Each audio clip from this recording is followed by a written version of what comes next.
എല്ലാവർക്കും നമസ്കാരം. ഇന്നത്തെ റെസിപ്പി ഒരു സ്പെഷ്യൽ ബിരിയാണിയാണ്.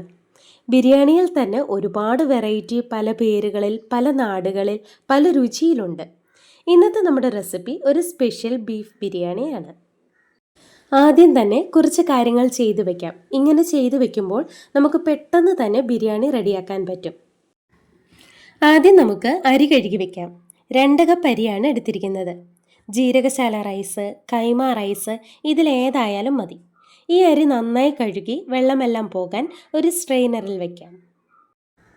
അതിനുശേഷം ബീഫും ഇതുപോലെ കഴുകി ഒരു സ്ട്രെയിനറിൽ മാറ്റി വയ്ക്കാം. ഞാനിവിടെ 3/4 കിലോ ബീഫാണ് എടുത്തിരിക്കുന്നത്. ശേഷം നമുക്ക് ആവശ്യമായ മല്ലിയിലയും പുതിനയിലയും അരിഞ്ഞത് 1 കപ്പ് വീതം എടുത്തു വയ്ക്കാം. സവോള അരിഞ്ഞ് മാറ്റി വയ്ക്കാം. ഇത് ഫ്രൈ ചെയ്യാനുള്ളതാണ്. സവോള അരിയുമ്പോൾ വളരെ തിന്നായിട്ട് അരിയാൻ ശ്രദ്ധിക്കണം. ഞാനിവിടെ 2 വലിയ സവോളയും ഒരു ചെറിയ സവോളയുമാണ് എടുത്തിരിക്കുന്നത്. ഇനി ചതച്ച് വെക്കാനുള്ളത് കൂടി എടുത്ത് റെഡിയാക്കി വെക്കാം. ഇതിനായിട്ട് 1 കുടം വെളുത്തുള്ളി ക്ലീൻ ചെയ്തതും 6 പച്ചമുളകും 1 ഇഞ്ച് വലിപ്പമുള്ള ഇഞ്ചി 3 എണ്ണവും എടുത്ത് ഒരു ജാറിലിട്ട് ഒന്ന് ക്രഷ് ചെയ്തെടുക്കാം. ഇത് ഒരുപാട് അരങ്ങി പേസ്റ്റ് ആകരുത്. ഇതുപോലെ ഒന്ന് ചതച്ച് എടുത്താൽ മാത്രം മതി. ഇതൊരു സൈഡിലേക്ക് നമുക്ക് മാറ്റി വയ്ക്കാം. ഇനി അത്യാവശ്യം വലുപ്പമുള്ള ഒരു കുക്കർ എടുക്കാം. അതിലേക്ക് കഴുകി വെള്ളം വാർന്നു പോയ ബീഫ് ഇട്ട് കൊടുക്കാം. ഇനി ഈ ബീഫിലേക്ക് നമ്മൾ ചതച്ച് മാറ്റി വെച്ചിരിക്കുന്ന ഇഞ്ചി, വെളുത്തുള്ളി, പച്ചമുളകിൽ നിന്ന് 1.5 ടേബിൾ സ്പൂൺ ചേർത്ത് കൊടുക്കാം. അതിനോടൊപ്പം തന്നെ 1/4 ടീസ്പൂൺ മഞ്ഞൾപ്പൊടി, 1 teaspoon garam masala, 1 teaspoon crush ചെയ്ത കുരുമുളക് പൊടി, നേരത്തെ എടുത്തു വെച്ച മല്ലിയിലയിൽ നിന്ന് 1 പിടി മല്ലിയിലയും അതുപോലെ തന്നെ 1 പിടി പുതിനയിലയും 1 ടീസ്പൂൺ ഉപ്പും കൂടെ ചേർത്ത് നന്നായി ഇളക്കി യോജിപ്പിക്കാം. ശേഷം ഒരു 1/4 കപ്പ് വെള്ളവും കൂടി ഒഴിച്ച് നമുക്ക് വേവിക്കാൻ വെക്കാം. മീഡിയം ടു ഹൈ ഫ്ലെയിമിലാണ് വെക്കുന്നത്. മീഡിയം ഫ്ലെയിമിൽ 1 വിസിലും ലോ ഫ്ലെയിമിൽ 4 വിസിലും അടിക്കണം. ഇത് ബീഫിൻ്റെ വേവ് അനുസരിച്ചും എടുക്കുന്ന കുക്കറിൻ്റെ സൈസ് അനുസരിച്ചും വിസിലിൻ്റെ എണ്ണത്തിൽ മാറ്റം വരാം. ഇനി നമുക്ക് സവോളയും കാഷ്യൂനട്ടുമെല്ലാം വറുത്തെടുക്കാം. അതിനായിട്ട് ആദ്യം വറുക്കാൻ ആവശ്യമായ എണ്ണ ഫ്രൈയിങ് പാനിലേക്ക് ഒഴിച്ചു കൊടുക്കാം. ഇനി ഇതിലേക്ക് 2 ടീസ്പൂൺ നെയ്യ് ചേർത്ത് കൊടുക്കാം. നെയ്യ് മെൽറ്റായി വരുമ്പോൾ അരിഞ്ഞു വെച്ചിരിക്കുന്ന സവോള ചേർത്ത് ഫ്രൈ ചെയ്തെടുക്കാം. ഫ്രൈ ചെയ്യുമ്പോൾ ഇതുപോലെ നല്ല രീതിയിൽ ഇളക്കി കൊടുത്തുകൊണ്ടേയിരിക്കണം. ഇങ്ങനെ എണ്ണയിൽ നിന്നും കോരി പൊക്കി ഇളക്കുമ്പോൾ എയറുമായിട്ടൊരു ബോണ്ട് ഉണ്ടാകും. ഇങ്ങനെ ചെയ്യുന്നത് കൊണ്ടുള്ള ഗുണം ഇത് നല്ല ക്രിസ്പി ആയിട്ടിരിക്കും. അതുപോലെ സൈഡിലിരിക്കുന്നത് കൂടി എണ്ണയിലോട്ടിട്ട് വറുത്തെടുക്കണം.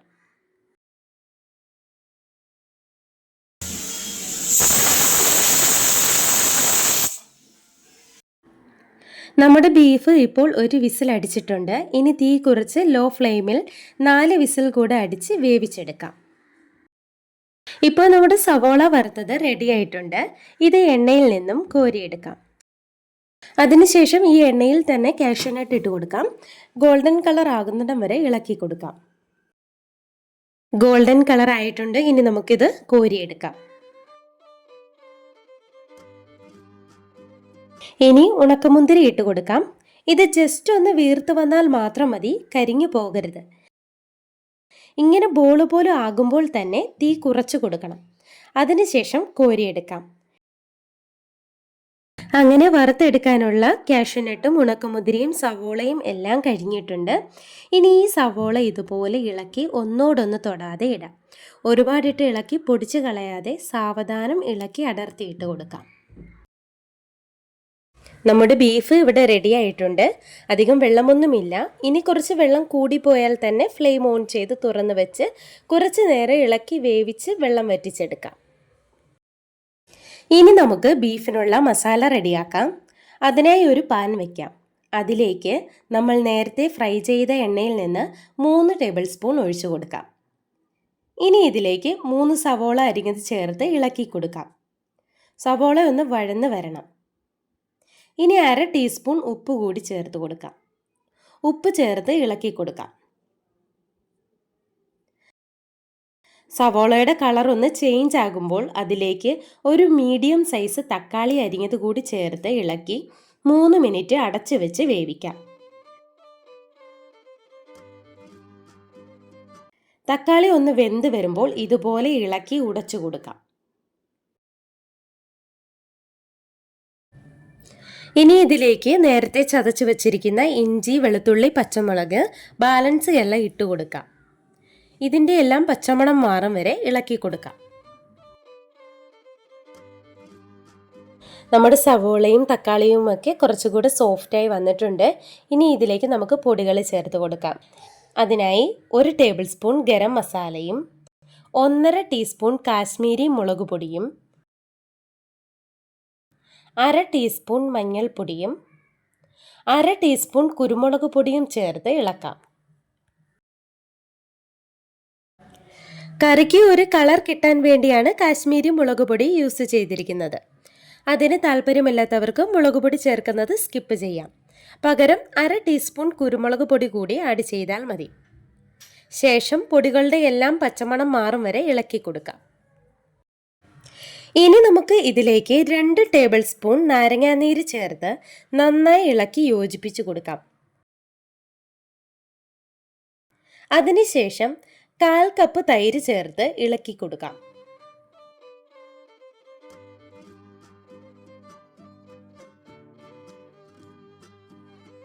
ഇളക്കി യോജിപ്പിച്ചതിന് ശേഷം കുറച്ച് മല്ലിയിലയും പുതിനയിലയും ചേർത്ത് കൊടുക്കാം.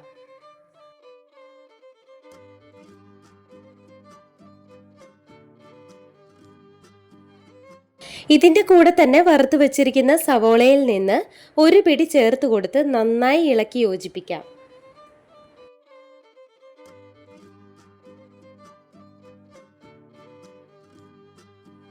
ഇനി ഇതിലേക്ക് നമുക്ക് ബീഫ് ചേർത്ത് കൊടുക്കാം.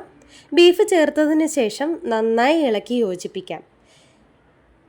നമ്മുടെ മസാല എല്ലാ ഭാഗത്തും എത്തുന്നത് വിധം നന്നായിട്ട് ഇളക്കി യോജിപ്പിക്കാം.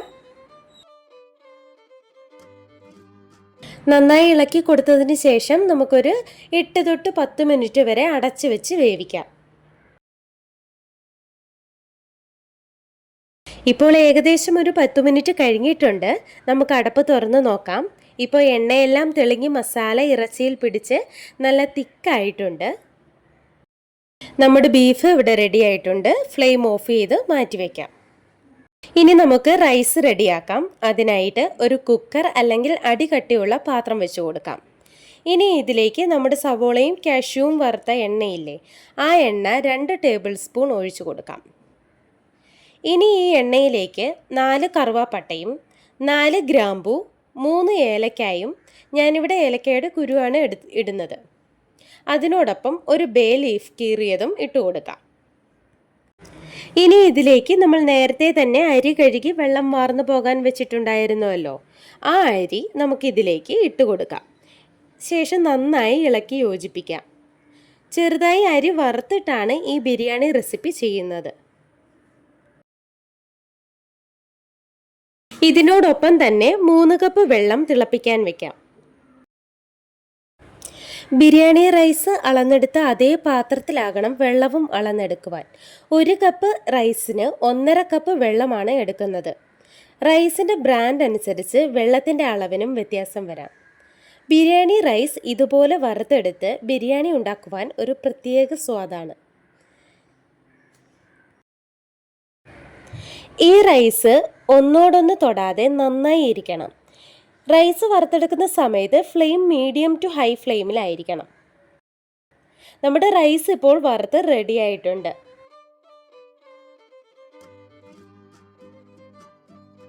ഇളക്കുന്ന സമയത്ത് അരി പൊട്ടുന്ന സൗണ്ട് കേൾക്കാം. അതോടൊപ്പം തന്നെ നല്ല ഒരു മണമാണ് അരി വറുത്ത് വരുമ്പോൾ. ഇനി ഇതിലേക്ക് നമുക്ക് തിളച്ച വെള്ളം ചേർത്ത് കൊടുക്കാം. 3 കപ്പ് വെള്ളമാണ് നമ്മളിവിടെ ചേർത്ത് കൊടുക്കുവാൻ പോകുന്നത്. വെള്ളം ചേർത്തിട്ട് നന്നായി ഒന്ന് മിക്സ് ചെയ്ത് കൊടുക്കുക. ഈ സമയം ആവശ്യത്തിനുള്ള ഉപ്പും കൂടെ ചേർത്ത് കൊടുത്ത് മിക്സ് ചെയ്യാം. ഉപ്പിൻ്റെ അളവ് എപ്പോഴും കുറച്ച് മുന്നിൽ നിൽക്കണം. അപ്പോഴാണ് അരി വെന്ത് വരുമ്പോൾ ഉപ്പെല്ലാം പിടിച്ച് നല്ല ടേസ്റ്റ് കിട്ടും.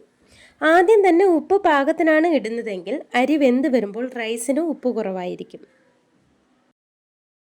തിളച്ച് വരുമ്പോൾ നമുക്കിത് അടച്ചു വെച്ച് 8 മിനിറ്റ് ലോ ഫ്ലെയിമിൽ വേവിക്കാം. ഹൈ ഫ്ലെയിമിൽ ആകാൻ പാടില്ല. ഹൈ ഫ്ലെയിം ആണെങ്കിൽ വെള്ളം പെട്ടെന്ന് തന്നെ വറ്റിപ്പോവുകയും റൈസ് വേകാതെ ഇരിക്കുകയും ചെയ്യും. അതിനാണ് ലോ ഫ്ലെയിം തന്നെ ആയിരിക്കണം എന്ന് പറയുന്നത്. കുക്കറാണ് എടുക്കുന്നതെങ്കിൽ അതിൻ്റെ വിസിൽ മാറ്റിവെച്ച് വേണം അടയ്ക്കാൻ. ഇല്ലെങ്കിൽ പാകത്തിനുള്ള മറ്റേതെങ്കിലും അടപ്പായാലും മതി. ഏകദേശം 8 മിനിറ്റ് കഴിഞ്ഞിട്ടുണ്ട്. ചോറ് നന്നായി വെന്ത് നല്ല പരുവത്തിന് കിട്ടിയിട്ടുണ്ട്. ഇനി നമുക്ക് ദം ചെയ്തെടുക്കാം. ബിരിയാണി റൈസ് ചെയ്യുമ്പോൾ ഒരുപാട് നേരം പുറത്തിരുന്ന് തണുത്ത് പോയിട്ട് എടുക്കരുത്. ചൂട് പോകുന്നതിന് മുന്നേ തന്നെ ദം ചെയ്യണം. അല്ലെങ്കിൽ ലാസ്റ്റ് വേണം റൈസ് ചെയ്തെടുക്കുക. ഇനി നമുക്ക് ദം ചെയ്തെടുക്കാം. അടികട്ടിയുള്ള ഒരു പാത്രത്തിൽ നെയ്യ് പുരട്ടിയെടുക്കാം. ശേഷം അതിലേക്ക് ബീഫ് മസാല വെച്ച് കൊടുക്കാം. ഞാനിവിടെ ബീഫ് മൊത്തമായും എടുക്കുന്നില്ല, പകുതിയേ എടുക്കുന്നുള്ളൂ. ബാക്കി ബിരിയാണിയുടെ സൈഡ് ഡിഷായിട്ട് കൊടുക്കാൻ വേണ്ടിയിട്ടാണ്. ഈ മസാലയുടെ മുകളിലായിട്ട് ഉള്ളി വറുത്തത് വിതറി കൊടുക്കാം. അതിനു മുകളിലായിട്ട് പുതിനയിലയും മല്ലിയിലയും വിതറി കൊടുക്കാം. ഇനി റൈസ് ഇട്ട് കൊടുക്കാം.